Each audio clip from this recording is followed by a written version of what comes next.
Bir söz deyim, deməli yazar yazır, bəstə olunur, aranjman olunur öz yerində. Amma onu xalqa çatdırmaq üçün Bəs onu deyirdim biraz o bundan öncə. müğənninin ürəyi lazımdır. Bax bugün qardaşımız o ürəyi qoydu burada. Bəli, davam edirik və istəyirəm ki, poeziya ilə davam edək. Məzahir müəllimdən gözəl bir şeir parçası dinləyək.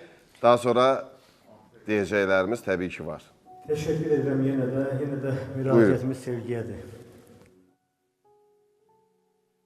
Ne zamandır ayrılmışıq seninle? Ne zamandır ayrılmışıq seninle?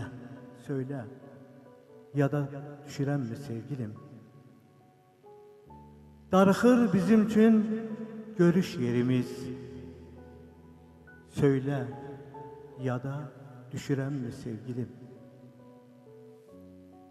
Bu məhəbbət sarmaşıbdı ömrümə.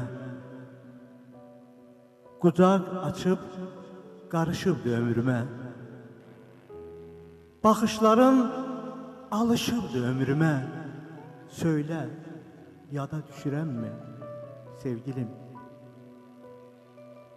Tanrı səni mənə sevdirdi yaman.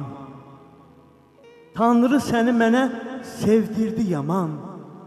Ürək səni anır hər nəfəs, hər an.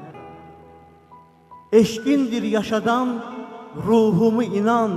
Söylə, yada düşürəmmi sevgilim? Gülən gözlərində xoş dadı sevdim. Gülən gözlərində xoş dadı sevdim.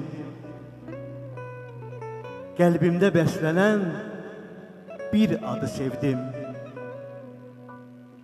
Mən səni sevdikcə həyatı sevdim. Söylə, söylə, ya da düşürəmmi sevgilim? Söylə, ya da düşürəmmi sevgilim? Teşekkürler Məzahir müəllim.